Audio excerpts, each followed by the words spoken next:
Welcome to the Practice Podcast, a show created by lawyers to help lawyers in life and business without all the complicated lawyer language.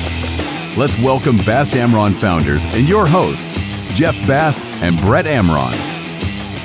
3, are we on? Hello, Brett Amron. Hello, Jeffrey Bast. Hello, Nelson. Hello, listener. How are you? How are you, listener? You don't have to answer. You can answer, but we're not going to hear you because, first of all, when this is happening, it's the future. It won't be. No. When they listen to this and they answer that question, it will be in the future. They will be in the future. They will be in our future. We won't be there. Anyway, I hope you're well. I hope you did answer and you said, I'm great, Jeff. Thanks for asking. And by the way, if you are great and you want to let me know, please send me a note. Send us a 5-star review and let us know you're great. Definitely send us a 5-star review. Yeah, Brett, speaking of being great, can you think of, in recent past, just a moment of bliss?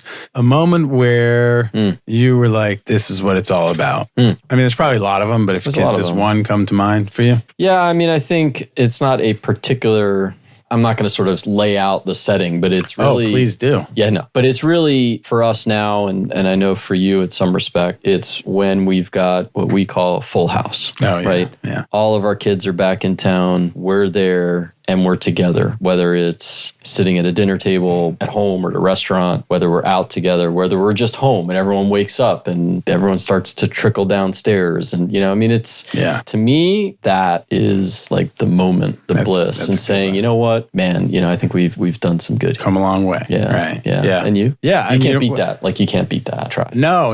I was thinking of, because I'm trying to be more intentional about recognizing those moments. Sure. I was reading a book, and one of the things that came up was just the idea that we are generally better at remembering tragedies, bad things, focusing on the negative experiences. And the bad stuff. We have those negative experiences tend to leave a mark. Yeah. But I want to be more intentional about the positive experience, but more intentional about remembering them. And I don't mean taking a selfie or a picture or whatever. I mean savoring them up. Posting it to the gram, posting it, right? Exactly. I'm the worst at that. I often am at a show or something, and I take a picture and I'm like, I'm going to post this. And then I just never do. I intend to. You know why? Nobody cares. Nobody cares. The reason I video, if I'm at a concert, I video. Yeah. Is for my family, to send to the kids. Agreed. I know, I have a specific intent. I want to record this and flip it to my kids and wife and who will actually watch it. And then there's a handful of friends. So I interrupted you. So you were saying that you were trying to be more intentional about celebrating the good times, the good moments, and the wins. Yeah. Just on the swim, at a moment when today's Friday, and I love swimming on Fridays. And it was gorgeous. The water is perfect. This is my first week without a wetsuit in a while. And it was crystal clear, and just looking at the lines in the sand, and I just thought, this is it. I love the taste, the smell, the sound, which is just my breathing and the water. This is a moment of bliss. And it was just a moment, And so, but if I was thinking about the family one, when you started saying that, the one that came to mind for me was on Max's birthday last month. Jolly sadly was out of town, but I had the kids and my nephews were over, and we went to dinner, and then we came back to our house and we played Rock Band. Yeah, nice. On Xbox, which we love, and so where's the video playing Rock that? Band with the kids is just so much fun. It's just so much fun. Yeah, and that's one of those moments where you're like, oh, this is awesome. Yeah, I love it. And getting to what you're saying about the swim and sort of just noticing them. Going to be a run. Well, yeah. So what I started doing, and I may have talked about this in the past, as you know, right? During COVID, I started taking pictures, right, and that has allowed me. I don't send them anymore, to the firm. I do take some. I don't take them as often as I used to. It's really when I see something, and it has allowed me. The taking of those pictures and the focusing on those moments has allowed me to really appreciate when I'm out there on a nice day, a nice morning, seeing the sun rise. That's typically what I see, whether at some point, and just taking that all and enjoying it, Yeah. And it's like you say with the sand and whatever, I don't have that, but I have the sunrise and the sort of the breeze blowing just so nice, and you hear the birds, and it's a moment. Nice. Yeah. So encouraging our listeners to next time you're in just get out. Next time you're in a moment of joy, just take a second to like take a mental snapshot of it. Don't take a selfie, don't take a picture or video, whatever. Just take a moment to savor the moment and remember it. You know, it's interesting because as you say that, there have been moments in our lives where, let's say a graduation or something for the kids or a sporting event or something where you want to take a video, or a concert where you want to take a video. But I always find like I'm taking the video and I'm looking at my phone instead, watching the video instead of looking and enjoying and taking in the whole scene. Yeah. It just takes away from it. I agree. Now I understand why you'd want it and preserve it and all that stuff, but it just takes away from it. And I've caught myself a couple times like just turning it off and putting it down. I love, and people grumble about it when you go to the shows. It's not that often, very common with comedy shows, where with music, but where they take away the phones. Away, it is, it's liberating to just be present and to actually communicate with people and look up and look people in the eye and then watch and enjoy a show and just enjoy it. There's no, like sometimes there's like a sense of, oh, I should record this for someone else instead of just being there and enjoying it. Yeah. So, Anyway, what were we going to talk about today? So Brett and I have been, now I remember, we have been on a sort of a recruiting role with our firm, looking to fill a couple of positions, and thought we'd just talk about that process, about interviewing on both sides, as the interviewee, as the interviewer. Well, we've been the interviewee for some time now. Interviewer. Sorry, interview. Yes. Brett's, we just got to are you interviewing Brett? Damn. Did I let that out? Sorry. Can we go back and you said record over that? By the way. I was like, who else is who's he taking? You too. Nelson? I think you too. Did he mean you? And me and Nelson are you guys interviewing? Damn. Confessions of anyway. I don't want to find out about this on a podcast. Okay, guys? Well, when you listen to it in the future, you're going to find out about it in the future. Right?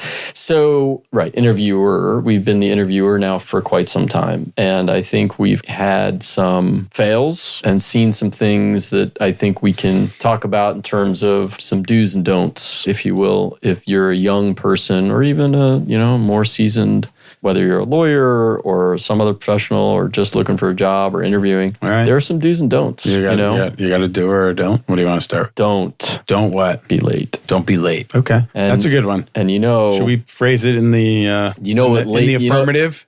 Be on time. No, be early. I was going to say, on time is early. All right. So, for me. So go early. I think especially a lot of people are interviewing in a place where our office is downtown. If you don't come to downtown often, there's a lot of one-way streets. There's a lot of street closures. You got to park, you got to find parking. So leave yourself additional time. So that's a great reason to get there super early. Well, so you have more time. Plan. You could check it out. You plan ahead. You know where you're going. Right. If you get there crazy early, what's the worst case scenario? Sit in your car or go to a coffee shop. You read about the company you're about to interview, or you get a cup of coffee or whatever, something like that. I'm just saying, getting there early. Yeah. I'm like that when I go, when I'm going to court, a different court. When I'm going to court in another city, if I can, I always try to go there, go by the courthouse before the day of the hearing. I know where I'm going and I don't get lost or whatever. So we have the benefit of these wonderful tools, Google Maps, the GPS, Waze. It's fantastic, right? And I talked about this in our attorney lunch this week, right? So for me, I will always look at it in advance. I will want to know exactly where I'm going. I'll look at a map and I'll figure it out. And then I will do it in advance and say, okay, how long is this going to take me? And then I'll add time. Yeah. Because especially here in Miami, I'm sure in any city, insert name of city, traffic is traffic. And you never know what's going to be going on that particular day. Yeah. So I would rather, like you said, get there early. Maybe I'm going to read about the company or the firm I'm interviewing with, or I'm just going to have a few minutes to, take a deep breath so that when I show up for the interview, I'm not stressed sweaty and sweaty and going nuts because I've been trying to get there on time. Right. Or if I'm taking public transit, then you know what? Maybe I'll go to a coffee shop or something right before. Yeah. Whatever it is, I'm going to be calm. I'm going to be my best self, and I'm going to show up. And I'm going to show up on time, which I always say on time as early. If you're actually on time, it's late because you should get there and sit down and they'll know. By the way, getting there early and sitting in the lobby. Yeah, it's fine. Also is a great opportunity to observe people. Agreed. Who's walking in? Like, how are they walking in? Or how do they talk to each other? I met. How are they walking? We're interviewing him. He's laughing. Yeah. I met one of our candidates. One foot in front of the other. I met one of our candidates in the elevator a couple days ago recently. And did they still come for the interview? Well, I just overheard when I got into the elevator, I heard them talking about, because in our building, we have 2 different elevators. You got to get in the right elevator bank. And I just overheard her say 2410. I knew that was our suite number. And so I turned around and I said, oh, you can go this way, 18th floor. And then I introduced myself, which was fine. It was great. It was nothing. It just happened to be. But had I not been there, I don't know. She might have had to go up and then go down and then go in the other elevator and whatever. You were her savior. But it's a good example of some complication that you would not have anticipated. Right. And to your point about the GPS, if you put in the address of our building, the street in front of our building is closed. So you would get taken, I don't know where the GPS would take you. It's just one more thing that you got to give yourself a little, leave yourself a little room because you deserve it. Nobody likes scrambling to a meeting.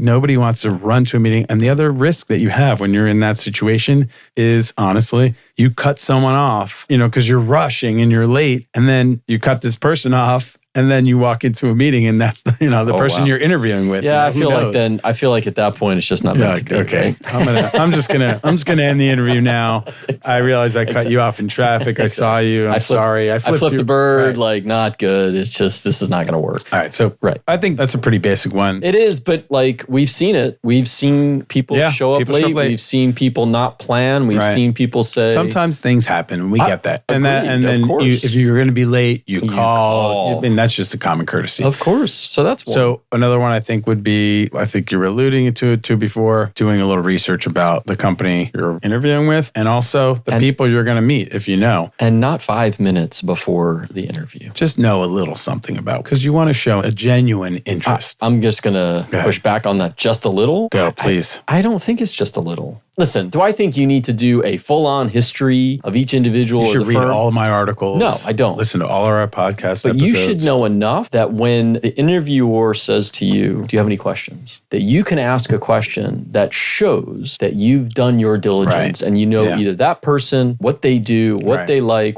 and by the way, we have enough that you could, you could do enough due diligence. You could figure it out and ask a question and go, oh, wow, this person really is interested. I mean, if you are interested, don't you want to hear the voice of your future boss? Like, if you're going to go to work for someone who's going to be responsible for your livelihood, shouldn't you be interested in like, oh, I want to know who is this person? Who are these people? Well, and not only that, by the way, doing the diligence may lead you to say, you know what, this is not for me. Right. It's a good way to figure that out before you go to the interview. Right. Like, what if you look at it and you go, you know what? No. Yeah. That's not the vibe. That's not what I'm looking for. They're running and swimming and kind of It's just too much. Exactly. They're out of their minds. I don't want to work in that place. But man, like, it frustrates me when you sit down in front of people who put themselves out as really competent, really good at what they do, whether they're lawyers or otherwise, and your expectation is that they're going to come in. And part of what we do is, we do a lot of diligence. We do a lot of work. We're required to know things. Like, if somebody comes in and they've not done any of that, it comes through. And to me, that's a big negative. Yeah.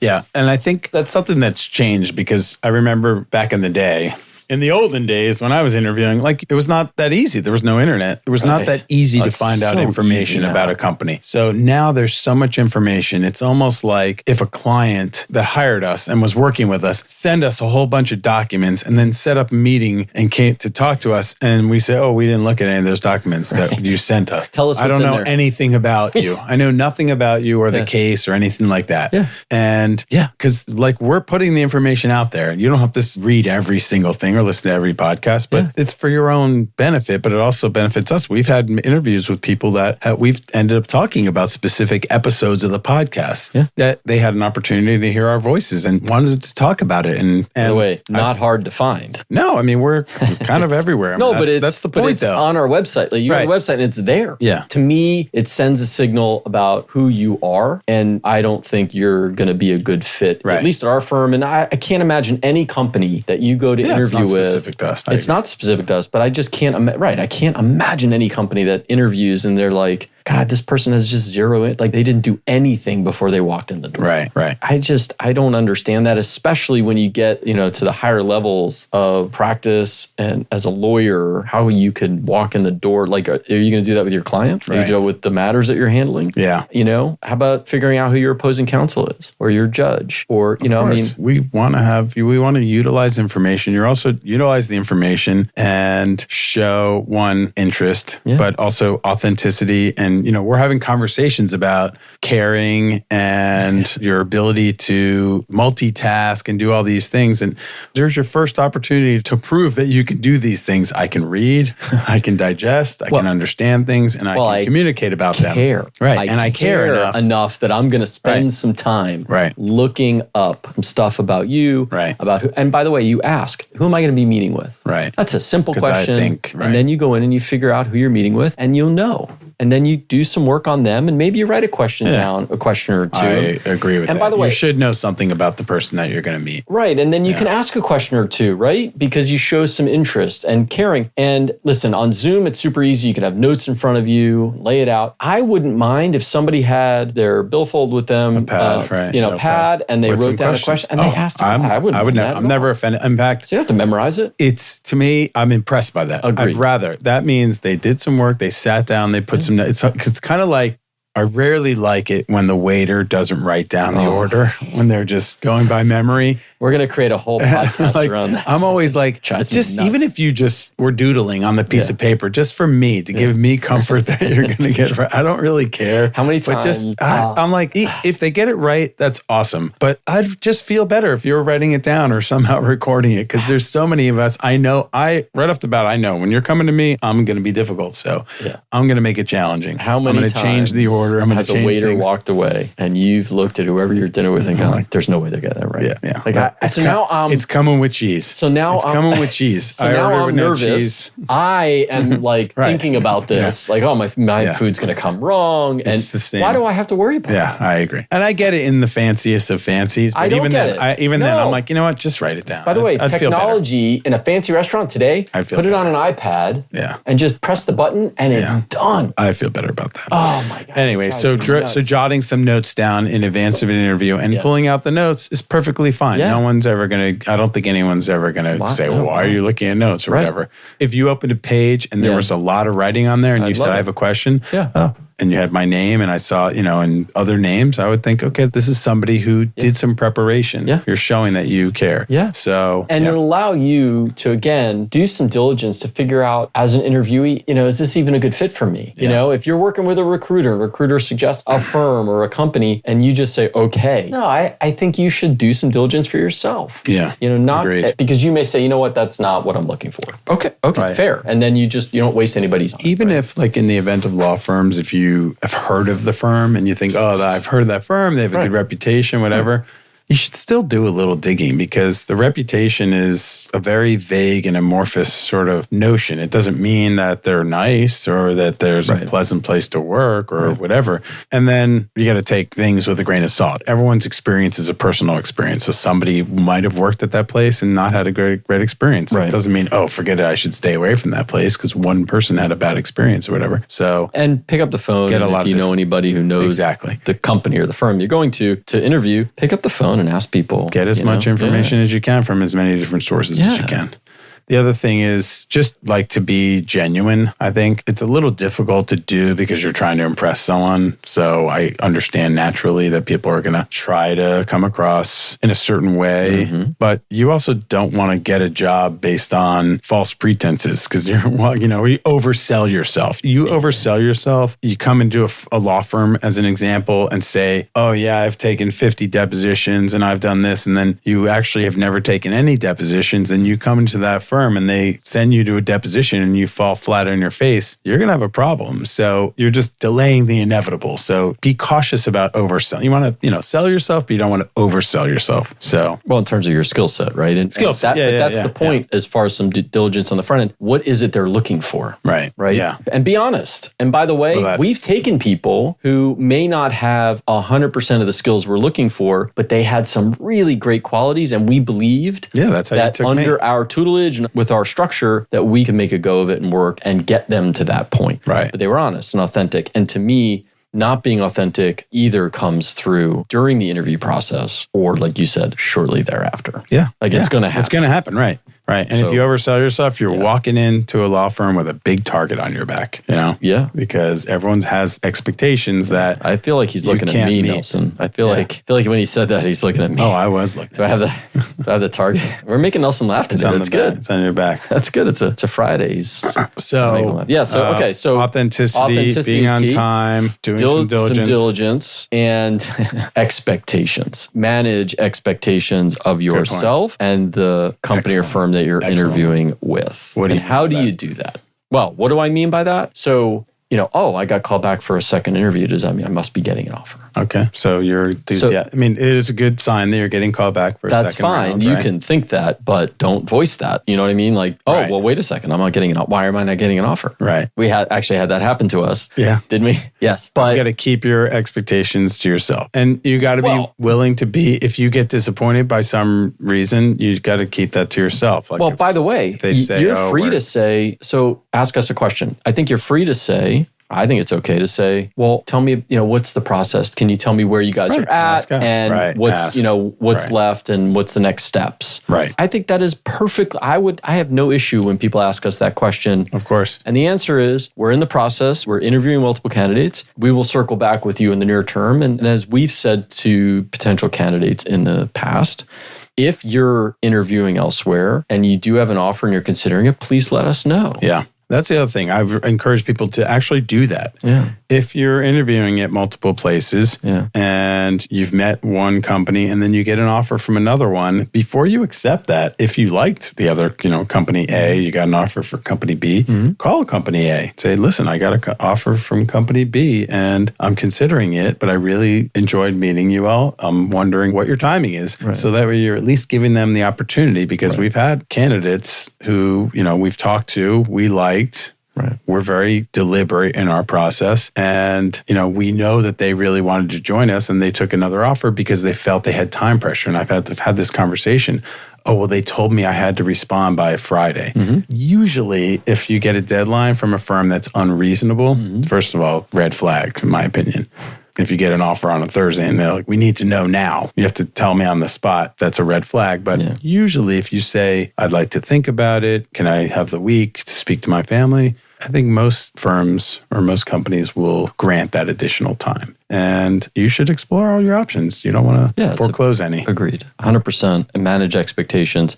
But by the way, you can ask those questions as well to make sure that everybody's on the same page. Right. And just understand the process. That's all. There's nothing wrong with that. Right. But to make presumptions. If you come in thinking something's going to happen at a particular meeting and it doesn't happen, you should just be prepared to show your best poker face and walk out and say, I look forward to the next round, or what's the next step, and not be visibly, don't hunch over. Or, lash out or whatever, because some things don't go as planned. Sometimes you got to be experience. You got to be agile. Yes. And by the way, your potential future employer wants to see you under a little stress. Like, how do you operate? Right. Yeah. Right? Because what we do is somewhat stressful. Nelson laughing again. Man, he's having a good time today. Laughing, yeah. I mean, my intention is not usually to be mean, but I've been told, as you know. You make me cry all the time. You are mean. People have told me that I was a mean interviewer, that I scared, not mean, I guess, which is funny because they don't think I'm mean until they actually start working here. Right, because I'm trying to read people. I'm trying to get a sense of them, and I'm not intentionally being... No, we're deliberate in our questions. We like to hire slow because we are very protective of our culture. We are very protective of our work product, and we really live the we care philosophy. And so we want all those people here. We don't want, we've done it. I mean, making a hiring decision and it's an error, i.e. it doesn't work for us, or by the way, it may not work for the person that we hire. It's not good. It doesn't benefit anyone. It's very costly to have to make hiring It's costly mistakes. From a dollar perspective, but it's also costly for time. Energy. It's costly for just mental anguish potentially, and it's just not good. So the old adage of hire slow, fire fast, I get it, right? And so, we really do try to focus on that. One other thing that I would say to do would be prepare. And I know we talked about this in diligence about the people and the firm, but prepare like, okay, well, what kinds of questions might they ask of me? How would I answer those questions? Right. Think. I mean, that's what we do as lawyers and professionals. At a minimum, you should know your own resume. Oh, well. I mean, there's the outline of my questions, or you're handing me the outline of your. Sure. So if I'm going to ask you questions about what's on there. So if you wrote about an experience, an article, or something you did or wrote at some point, you should be prepared to answer questions about it. Because I always ask about, oh, you wrote an article about that. Well, I don't even know what that means. What does it mean? Well, and it's to end the interview at that point. Right. But I mean, look, we've been around long enough that I feel like there are people that know us or know our firm and would be able to figure out, hey, when these guys interview, by the way, it's not just us, but it's anybody that does interview. We'll get to that in a minute. Other people that interview the people that come in. But like, what do they typically ask? What do they typically look for? You know, you can call people and ask them like, hey, do you know these guys? Like, what do they typically ask? Because you and I both generally do not just focus on the resume. In fact, my first question today, and I will reveal it here on this podcast because I interviewed somebody today. My first question with today, Brett, you should expect this question. Tell me something about yourself that I cannot see or read or learn from your resume. I got nothing. I'm only. I wouldn't have an answer to that. Slate. I'd be like, what do you mean? That's right. It. That's all. It's all there. It's all there. No, I mean, come on, right? So tell me something about yourself. Be able to answer that question. Be able to answer what drives you. Talk about you as a human being and not just my resume says that I worked at that place from this date to this date. And I did this and I did this and I did this. And that's great. That's awesome. I can see that from your resume. Tell me more about you, the person. Who are you? We're going to spend a lot of time together if you come work here. I'd like to know who you are. I'd like to know about your life. I'd like to know about what drives you, like all that stuff, you know? Yeah, no, I agree with that entirely. Yeah, preparation is key to everything. Right. I mean, I do enjoy when I ask a question and someone says, man, I've never been asked that question before. I do like that. But prepare for the interview. And if they throw you a curveball, fine. But just sit back for a minute, take a deep breath and answer the question. Be authentic. Agreed. Don't think like, what do they want to hear from me? No. Just be yourself. And if it's meant to be, it's going to work out. Yeah. Yeah. The other thing is presentation.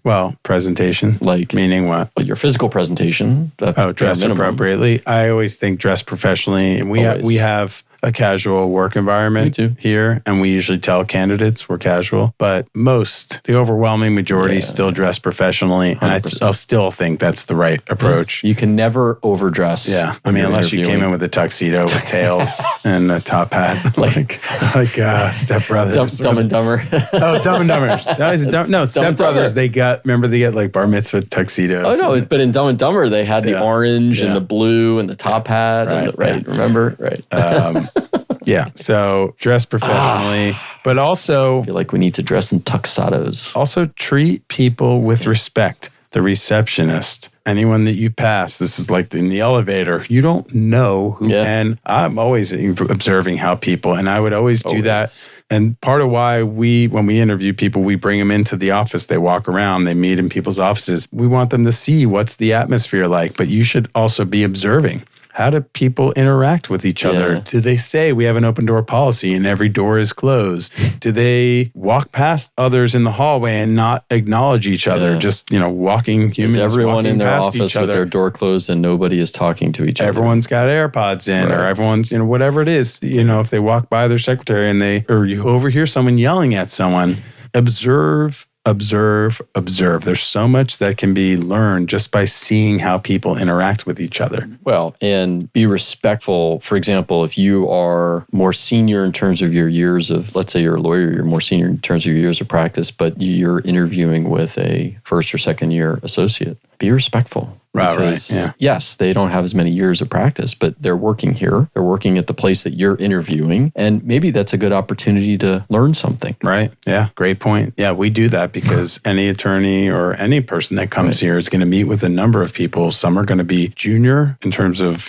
law firm hierarchy. Mm-hmm. Some of them, you're going to interview with staff people. Some staff people are going to interview with lawyers. Some are going to be older. Some are going to be younger.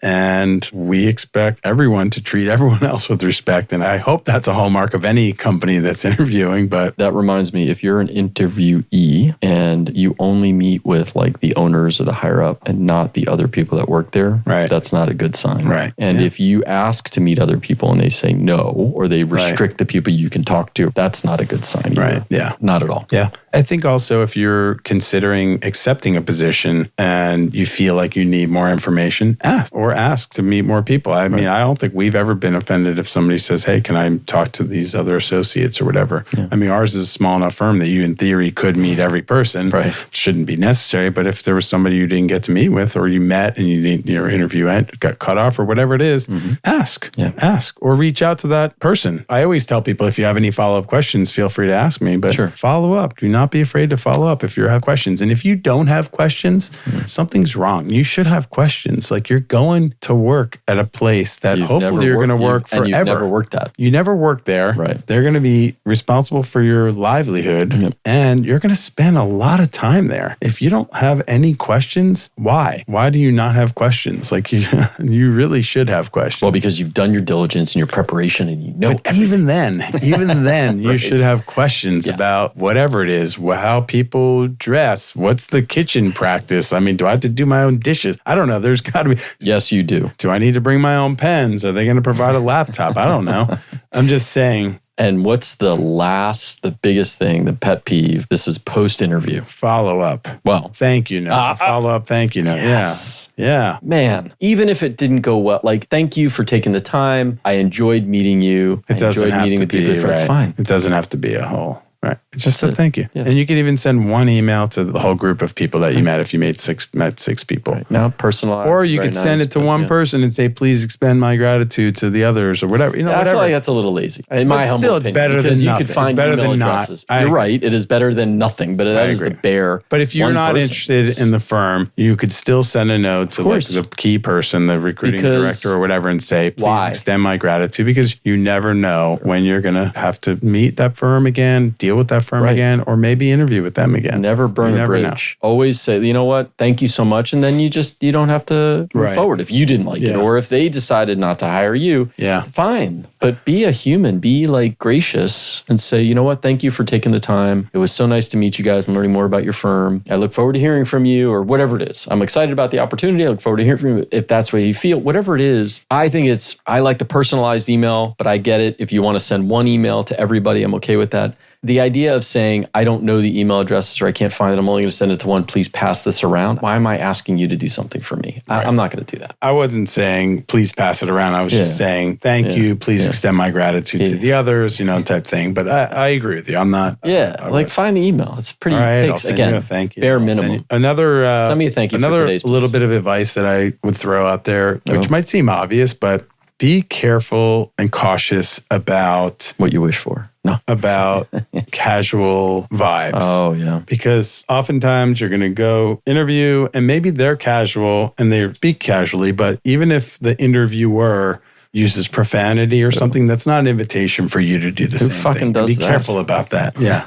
Don't be like, that job was shit. I think it's hard because oftentimes we've cues from others. And so when someone else starts cursing or whatever, then it seems like it's an open invitation. You're the candidate. So you take the high road and try to avoid it. An offshoot of that, don't speak ill of others. Yes. Don't disparage your former employer or anyone or colleagues and if the firm that you're interviewing with does that, that's not good. Why do you need to do that? Not a good sign. No, that's not a good sign. And that's not, if somebody comes in and they tell me how bad it is, I get it. If you want to say, listen, the environment, it's just not for me. It's just not working out for me. I'm looking for a different environment. Tell me that. That's okay. Right. I get it. I'm gonna ask what they mean by that. Well, of course you are. Of course. But then they should be able to listen, again, say it, right, we're lawyers, right? So if we're interviewing a lawyer, we're litigators, so they're going to be in court. And the idea is you have to know how to answer those questions without saying things that you shouldn't say. Yeah. So don't reveal confidences and don't disparage others. Right. So agreed. Just stay above it. That's okay. Yeah. Take the high road. This is good, man. I'm ready to interview now. Are you? I'm ready to be interviewed. Yeah. Okay. Do you have a resume? Yeah. Dust off your resume. It's out on the street. Dust it off. No, I just copied yours and put my name on it. Yeah. Well. Yeah. Much better. If you have your resume and you want to run it by Brett to send it to jbast@bastamron.com. Come on now. Since he's reading that email address, send me a 5-star review, subscribe, share us some feedback. We don't do this for nothing. We want to hear back from you. Brett. Yes, Jeff. Thank you for coaching me on my interviewing. I am ready to go. You feel better now? To hit the road. All right. I'm ready. I feel ready. Thank you, Nelson. Thank you, Jeff. I'm glad we made Nelson laugh today. Oh, wait. You got any big weekend plans there, Jeff? It is a Friday. Yeah, it's the Ground Up Music Festival. I got nice. music all weekend. New Deco tonight, Ground Up Music Saturday, Sunday, and Monday. Very excited. Sounds like fun. You? Are we going to keep going? All right, let's end it. For more information on this show and other resources, visit fastamron.com and connect with us on LinkedIn, Facebook, and Instagram @FastAmron.